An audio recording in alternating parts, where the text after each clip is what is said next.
Saya bukan hanya seorang doktor, saya juga adalah caregiver. Ibu saya pernah didiagnos kanser payudara tahap 3. Dan sebagai anak, momen yang paling berat bukan sekadar proses yang dilalui. Tapi pertanyaan dalam diri saya, what if? What if kalau saya pun ada? What if kalau saya tahu lebih awal? What if kalau saya aware dengan badan saya lebih awal?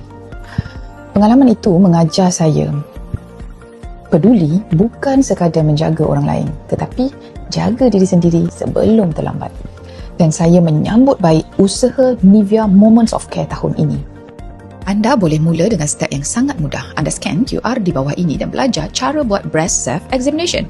Luangkan masa beberapa minit sekali sebulan kerana pengesanan awal boleh menyelamatkan nyawa. Melalui Nivea Moment of Care, untuk setiap RM20 pembelian produk Nivea di Watsons atau hanya dengan scan QR ini, RM1 akan disumbangkan kepada Breast Cancer Welfare Association Malaysia dengan sasaran sebanyak RM80,000 untuk memperluaskan kesedaran, pendidikan dan perkhidmatan sokongan kepada pesakit kanser payudara. Sebagai doktor yang merawat wanita, terkadang perkara sekecil ini mampu menyelamatkan nyawa seseorang. Jaga diri anda sebelum orang lain. Jom support Nivea Moment of Care tahun ini.